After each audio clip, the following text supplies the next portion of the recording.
ZEE5 app download করুন আর দেখুন সম্পূর্ণ এপিসোড একদম বিনামূল্যে।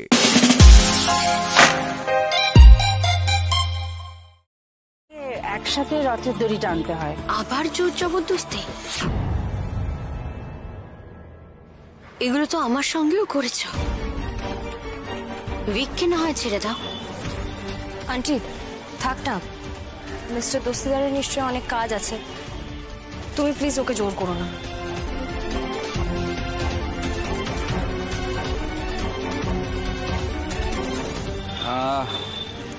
ঠিক আছে, এসে যখন পড়েছি আর কিছুক্ষণ থাকতেই পারি, কত আর লেট হবে।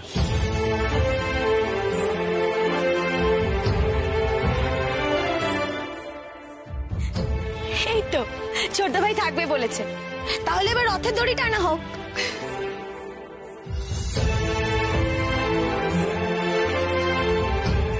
অনিচ্ছায় কোনো কাজ করলে সেটার ফল ভালো হয় না মিস্টার দস্তিদার।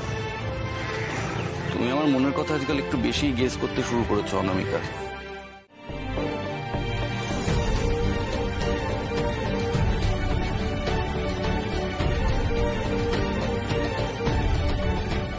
মহুয়া, আজকে তুমি আমাকে সব বলবে।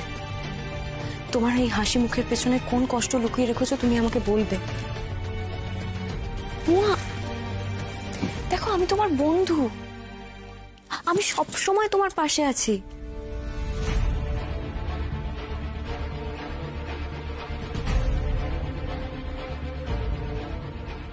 বিশ্বাস করো অনামিকা, আমি কোনোদিন ভাবতে পারিনি আমি তোমার মতো একটা বন্ধু পাবো। এই বাড়ি আমাকে সব দিয়েছে, যেটুকু বাকি ছিল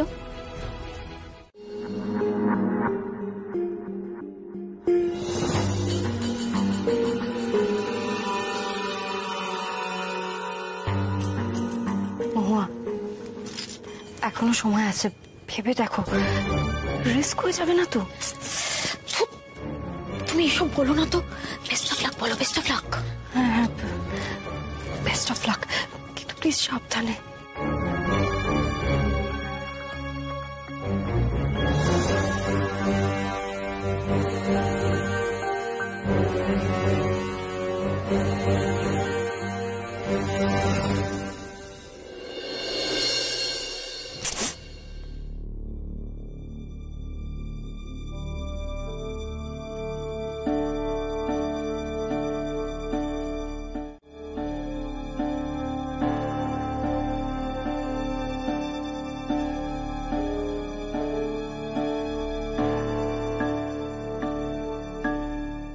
দিদি ভাই,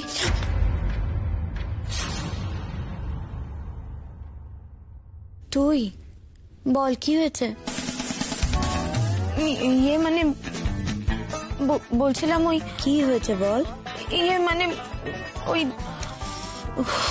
মহুয়া, তখন থেকে ইয়ে মানে ইয়ে কি হয়েছে বলবি তো। তোমাকে বাইরে যেতে হবে। বাইরে? কার বাইরে? কিসের বাইরে? ঘরের না, মানে বাড়ির বাইরে যেতে হবে। রে বৌমাটা তো ঘেটে ঘ করছে, এই জন্যই আমি বারণ করেছিলাম, আমার তো কোনো কথাই শুনলো না। ইয়ে মানে মানে আমাদের দুজনকেই বাড়ির বাইরে যেতে হবে। বাড়ির বাইরে যাব কেন? কফি খেতে। মহু, আমি কফি খাচ্ছি না, মানে আমি তো খাচ্ছি না, আমি খাবো গিয়ে। তো খা, আমি পারুলকে ডেকে দিই। না না শোনো, আমি আমার কথাটা শোনো না। এই মহুয়া যা কাণ্ড করছে, বিধিদি যদি একবার ধরে ফেলে তাহলে একদম লঙ্কা কাণ্ড ঘটাবে বাড়িতে। তোর কি হয়েছে রে মহু? কোনোদিন বাড়ির বাইরে বেরোতে চাস না, আজ হঠাৎ বাড়ির বাইরে যাবি বলছিস? ইচ্ছে হলো আমার হঠাৎ, তাই তোমাকে বললাম। তা তোর বেস্ট ফ্রেন্ড অনামিকাকে বল, নতুন বন্ধু। আমাকে নিয়ে টানাটানি করিস না, আমার এখন কোথাও বেরোতে ভালো লাগছে না। এবার আমাকে সামলাতেই হবে, আমি যদি না সামলাই মহুয়া তো ফেসে যাবে।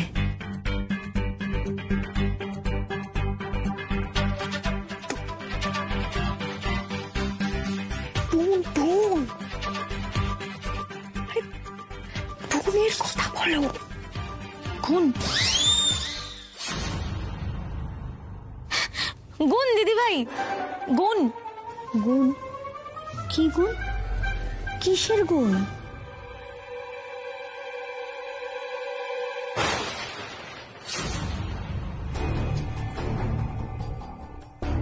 তখন থেকে তুই কি উপরে দেখছিস বলতো?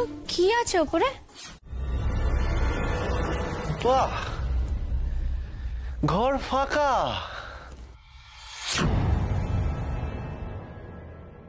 বিথি ঘরে নেই।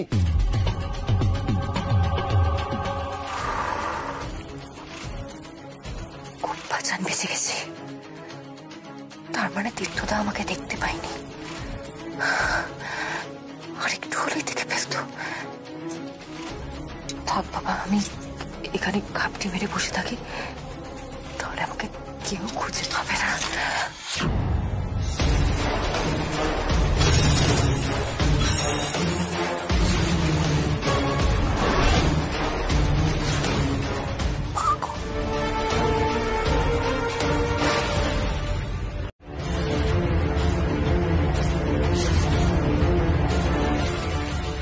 কি ব্যাপার বুঝতে পারছি না, কি করতে চাইছে তীর্থদা?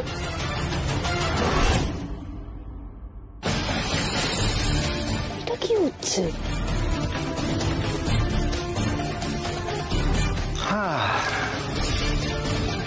বিথির মুখও দেখতে হলো না।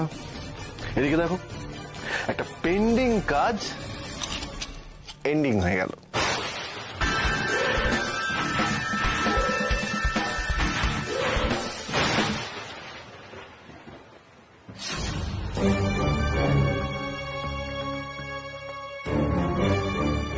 কঙ্কাল বাবা, তুমি এখন আমার আশা ভরসা সবকিছু। প্লিজ আমাকে বাঁচিয়ে নাও। আমি ধরা পড়ে গেলে সব শেষ হয়ে যাবে। এ বাবা, আরে এটা কখন পড়লো? এটা তুমি লক্ষ্যই করিনি। বাবা, জায়গার জিনিস জায়গায় রেখে দিন, না হলে একবার যদি বুঝতে পারে ও ঘরে নেই, এই সময় যদি আমি ঘরে ঢুকেছি জানতে পারে, তাহলে তো ঝামেলা করে মাথার 12:30 বাজিয়ে দেবে। কোথায়? ওই দিক থেকেই পড়েছে মনে হয়। হ্যাঁ, আর কিছু ফেলিনি তো? না।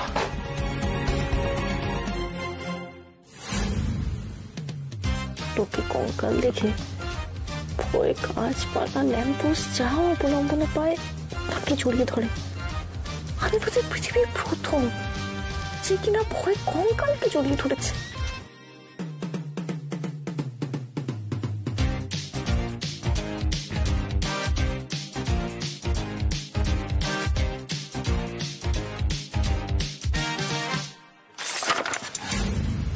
সরি।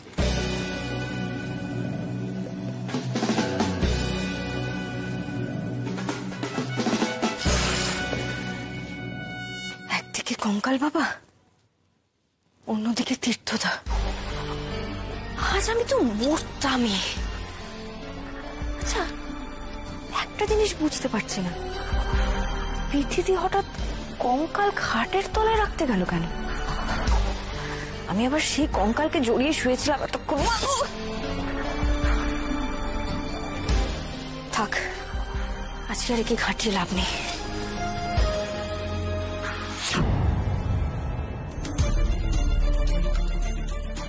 না, চলে গেলে তো হবে না। একবার যখন একটা সূত্র পেয়েছি, সেটাকে সলভ করতেই হবে। কোনো একদম ভয় পাস না, আজ তোর কপালে এই কঙ্কালই নাচছে।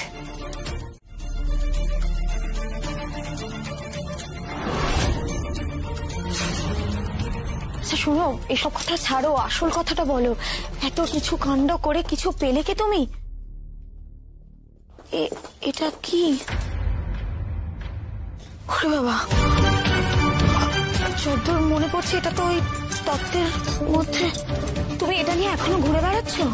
ভাগ্যিস করছিলাম, না হলে এত বড় একটা প্রমাণ জাস্ট মিস হয়ে যেত। প্রমাণ? এই হারটা, তুমি জানো এই হারটা বিথিদির ঘর থেকেই তত্ত্বের সাথে গেছে। আমি বিথিদির খাটের তলায় একটা কঙ্কাল শুয়ে রাখা দেখে এসেছি। আমার কি মনে হয় জানো তো, বিথিদি যখন ডাক্তারি পড়তো এটা তখনকারই। আমিও প্রথমে ঘাবড়ে গেছিলাম, তারপরে বিথিদির ঘর থেকে ডাক্তারির বই খুঁজে পেলাম, সেই সব দেখেই বুঝেছি এইটা ওই কঙ্কালেরই পায়ের হার। আমি মিলিয়ে দেখেছি। তার মানে দিদিভাই, এত কাণ্ড দিদিভাই করেছে? কিন্তু কেন? তুমি কি বলছো অনামিকা? না না, মানে দিদিভাই এত কিছু করেছে যাতে তোমাকে এই বাড়িতে আসা থেকে আটকানো যায়, যাতে ছোটদা ভাইয়ের সাথে তোমার বিয়ে না হয়। না না, আমার তো বিশ্বাসই হচ্ছে না। এই দিদিভাইকে আমি চিনি না। অনামিকা, চলো তো, চলো গিয়ে আমরা জিজ্ঞেস করি ও কেন এমন করলো। চলো। মাথা খারাপ হয়ে গেছে নাকি তোমার? কি করছো তুমি? এখন আমাদের কাছে যথেষ্ট প্রমাণই তো নেই। মহুয়া, আমি পাকা প্রমাণ চাই, যার জন্য কোনো যেন ভুল না হয়। অনেক ঘটনা ঘটে গেছে, কিন্তু আমরা মাত্র 2টো প্রমাণ পেয়েছি, আরো অনেক প্রমাণ পাওয়া আমাদের বাকি আছে। অনামিকা, তাহলে আমরা কি করব? দাঁড়াও, আগে কি কি হয়েছে পর পর ডিটেলে সাজাতে দাও। রাম রাম হরে হরে। ও, তুমি তুমি ফিরে এসেছো? জানো, গতকাল রাত্রে তো তুমি ছিলে না, ওদিকে দাদা মিনিস্টার বাবুর সাথে কোথায় যেন গেল। আমি না খুব চিন্তায় পড়ে গেছিলাম গো। সত্যি আমার খুব চিন্তা হচ্ছিল।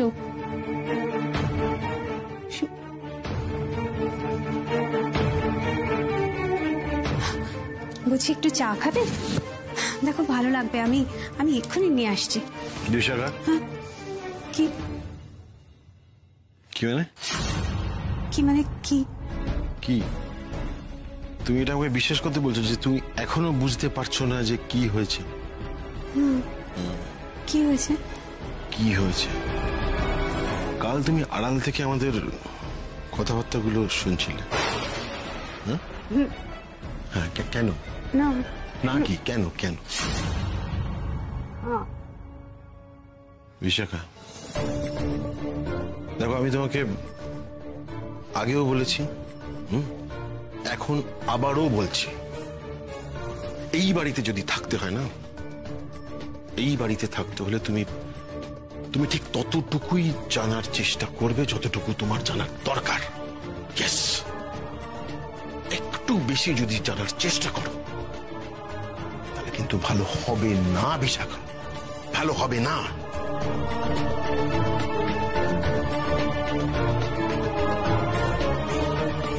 কি ভাবছো? কি ভাবছো? এই যে তুমি বাড়ি থেকে মাঝে মধ্যেই বেরিয়ে যাও, আমি সব জানি বিশাখা, আমি খোঁজ রাখি, খোঁজ রাখি বলেই বলছি। আগুন নিয়ে খেলো না বিশাখা, খেলার চেষ্টাও করো না। একটা কথা মাথায় রাখবে, এই যে তুমি, আমি, আমাদের আমাদের ফ্যামিলি এই বাড়িতে থাকি, সব কিন্তু ওই বিভূতি আর মনির দয়ায়। আমরা ওদের ছত্রছায়ায় থাকি। এই এত বছর ধরে যা যা হয়েছে, যা যা করেছি, সব সব কিছুর জন্য আমরা ওদের ওদের মুখাপেক্ষী, ওদের মুখাপেক্ষী আমরা।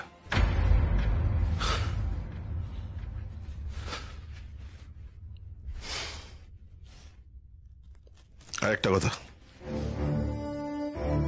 দেখো, এই এত বছর ধরে যা যা হয়েছে, যা যা করছি, আমি চেষ্টা করব যাতে পরবর্তী সময় আমাকে কারুর কাছে কোন রকম জবাবদিহি করার প্রয়োজন না থাকে। আমি চেষ্টা করব। তোমাকে বলছি যে যতক্ষণ না ওই দিনটা আসে ততদিন তুমি কিন্তু বাড়াবাড়ি করার চেষ্টাও করো না।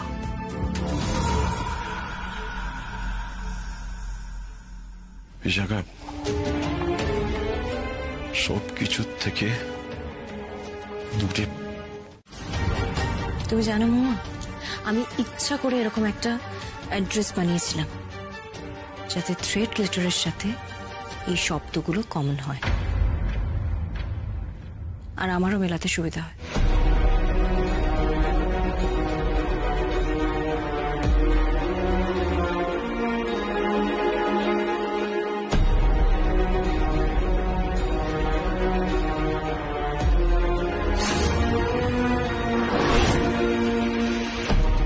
তার মানে বাকি সবকিছু নিশ্চয়ই দিদিভাই করেছে। বিথিদি কি করেছে সেটা বিথিদি এখন নিজের মুখে স্বীকার করবে। কিভাবে?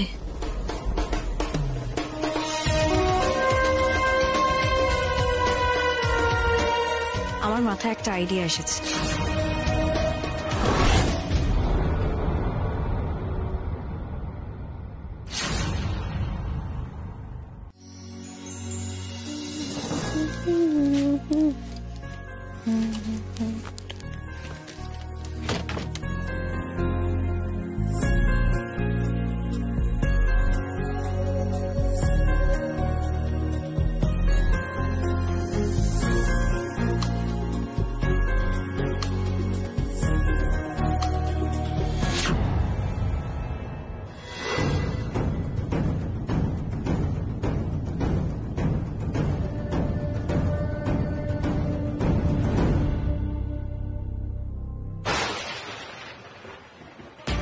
তুমি যা যা কীর্তি করেছ সবটাই আমি জানি।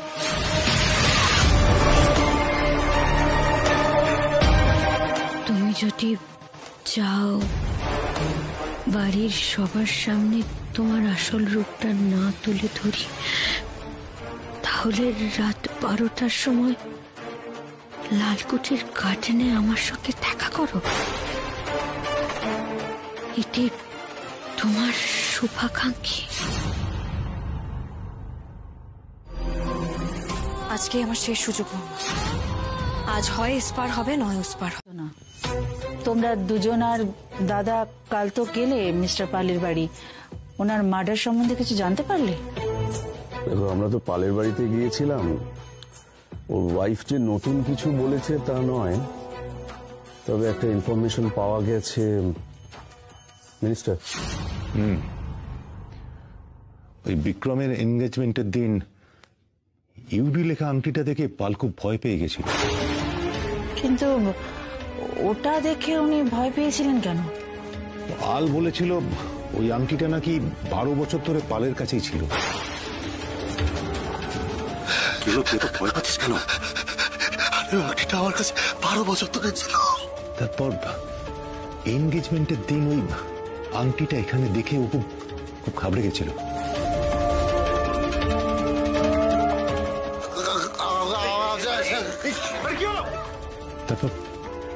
তারপর এখান থেকে ওর বাড়িতে যায়, তন্ন তন্ন করে আংটিটা খোঁজে, কিন্তু কিছুতেই আংটিটা খুঁজে পায় না।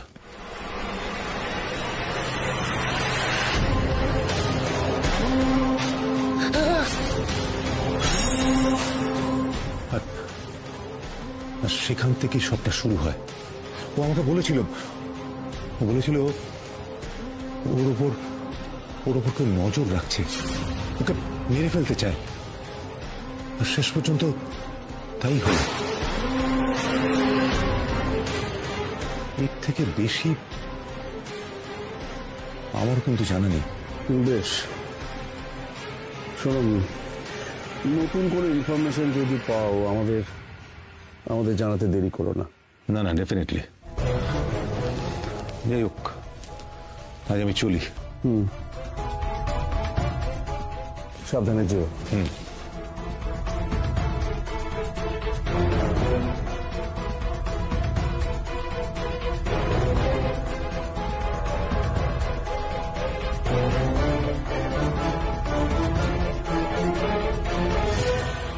সুপ্রিয়া,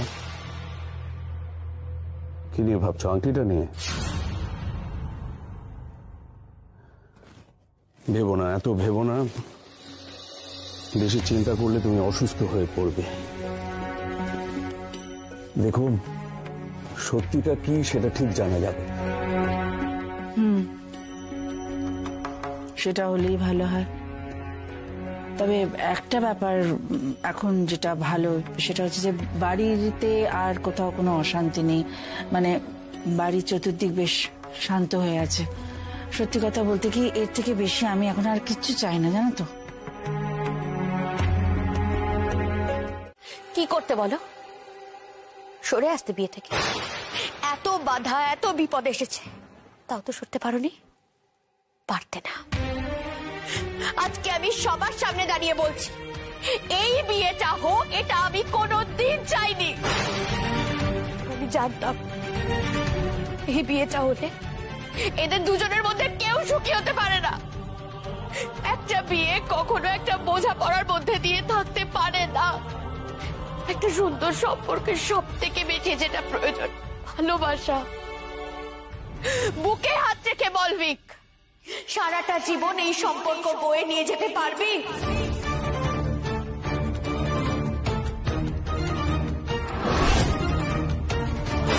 তুই দাঁড়িয়ে দাঁড়িয়ে কথা বলছিস? ছেড়ে দাও, ও আমার মেয়ে, অন্যায় করে গলাবাজি করছে। শান্ত হও মা, প্লিজ প্লিজ মা।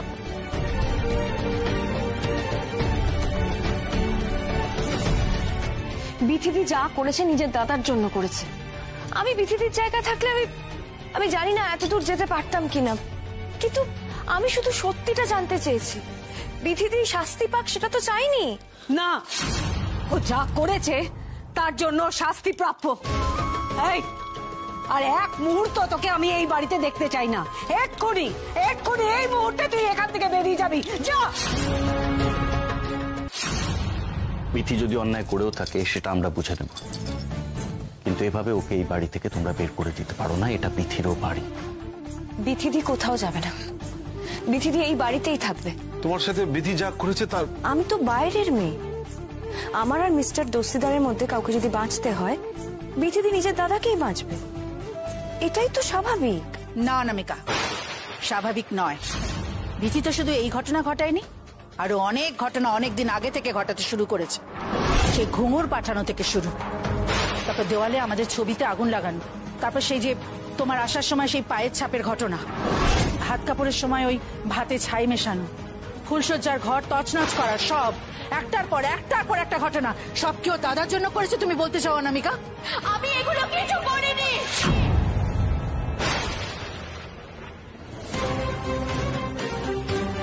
আমি শুধু ভিকের বিয়ে আটকানোর চেষ্টা করেছি। আমি ওই চিঠি পাঠিয়েছি, ফোন করিয়েছি, আমি ওই মেহেন্দির মেয়েটাকে দিয়ে হাতে পালিয়ে যাও লিখিয়েছি এবং তত্ত্বে হার পাঠিয়েছি। আর সবার শেষে আমি মেহেন্দির মেয়েটাকে দিয়ে অনামিকাকে একবার সাবধান করিয়েছি। আমার তার কাউকে নিয়ে মাথা ব্যথা ছিল না। আমি শুধু আমার ভিকের জন্য কাঁদছিলাম। আমি ওকে বাঁচানোর জন্য এগুলো করেছি, আর বাকি কিচ্ছু আমি করিনি। তাহলে বাকি যা যা হয়েছে, এবারে কেউ আর কোনোদিনও তোকে বিশ্বাস করবে না বিথি, কারণ তুই নিজে সেই বিশ্বাসটাকে নষ্ট করে দিয়েছিস। তোর ওপর আর ভরসা করা চলে না। আমি মা হয়ে বলছি বিথি, এই বাড়িতে বাস করার যোগ্য তুই নস।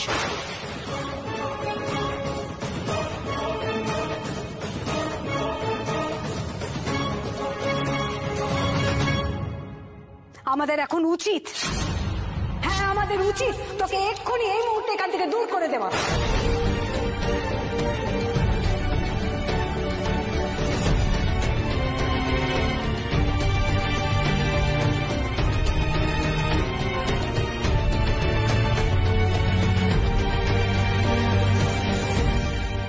ওরা কেউ আমার কথা বিশ্বাস করছে না। তুই তো আমাকে জানিস, আমি তো যা করেছি তোর ভালোর জন্য করেছি। তুই আমায় ভুল বুঝিস না। দেখ বিথি, তোর ইন্টেনশন নিয়ে আমার কোনো সন্দেহ নেই, কিন্তু যেভাবে তুই প্রত্যেকটা বিষয় হ্যান্ডেল করেছিস সেটা একেবারেই ঠিক ছিল না। তোর পদ্ধতিটাকে আমি একেবারে সাপোর্ট করি না। তুই যেটা করেছিস তারপর আমার অনামিকার সামনে লজ্জায় মাথা হিট হয়ে গেছে। তো কি করতাম আমি? কি করতাম বল? কিছু বছর আগে যখন আমার বিয়েটা ঠিক একইভাবে দেওয়া হয়েছিল, তখন তো তুই সবার কাছে গিয়েছিলি, জনে জনে গিয়ে রিকোয়েস্ট করেছিলি যে এই বিয়েটা যেন না হয়। পেরেছিলি আটকাতে? পারিসনি। সবার পা ধরতে বাকি রেখেছিলি, তাও তুই বিয়েটা আটকাতে পারিসনি বিক। আমি তো সেই একই কাজ করেছি। আমিও তো সবাইকে গিয়ে বুঝিয়েছি যাতে এই বিয়েটা না হয়, তো কেউ আমার কথা শোনেনি। আমি তো তোকেও বুঝিয়েছি বিক, তুইও তো আমার কথা শুনিসনি।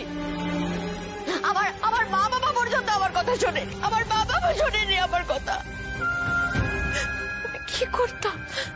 আমার হাতে আর কিচ্ছু করার ছিল না। আর অনামিকাকে আমি কি করে সরাসরি বলতাম? ও আমার কথা কিছুতেই বিশ্বাস করতো না। ও ভাবতো আমি মন গড়া কথা বলছি। আর সেই কারণেই আমি বাধ্য হয়েছি চিঠি লিখতে, বাধ্য হয়েছি ফোন করতে। আর যে কাজগুলো করেছি আমি সেগুলো করতে বাধ্য হয়েছি শুধু এই বিয়েটা আটকানোর জন্য।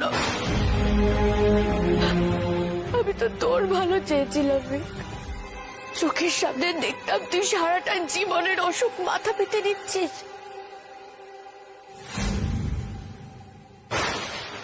আমি তো কোনোদিন ভাবতেও পারিনি আমাকে বিয়ে করার জন্য এত কষ্ট পেতে হচ্ছে মিস্টার দস্তিদারকে। অনামিকা, এসব কি কথা বলছো তুমি? তুমি কি পাগল হয়ে গেছো? না না, এসব কথা তুমি বলো না। এটা একদম সঠিক সিদ্ধান্ত, এটা আমার সিদ্ধান্ত। আমি আর এক মুহূর্ত এই বাড়িতে থাকবো না। প্লিজ আমাকে আপনারা কেউ আটকাবেন না। অনামিকা, আমার কথাটা শোনো। Aunty please, please aunty. Anamika, যেও না। অনামিকা,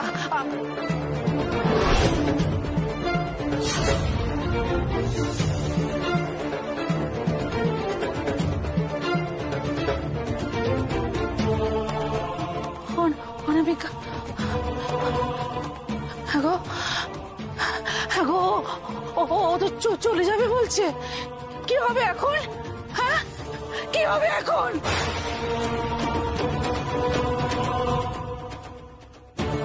তুই এটা কি করলি বিধি?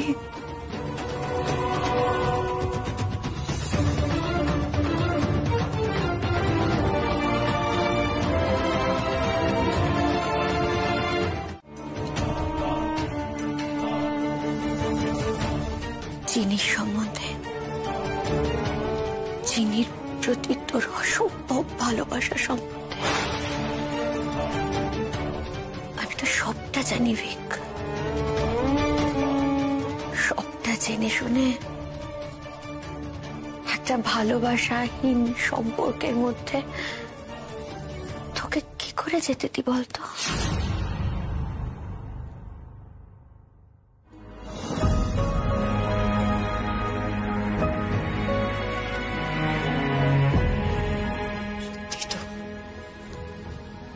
মিস্টার দস্তিদারের জীবনে আমি তো বোঝা হয়ে দাঁড়িয়েছি, আর জীবনের সমস্ত যন্ত্রণার কারণ।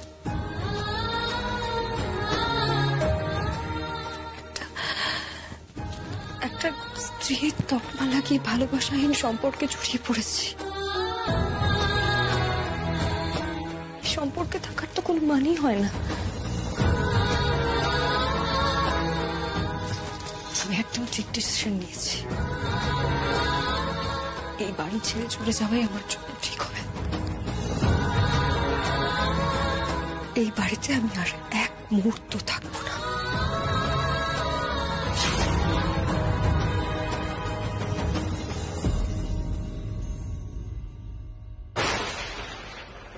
জি5 ডাউনলোড করুন আর সব এপিসোড দেখুন একদম ফ্রি।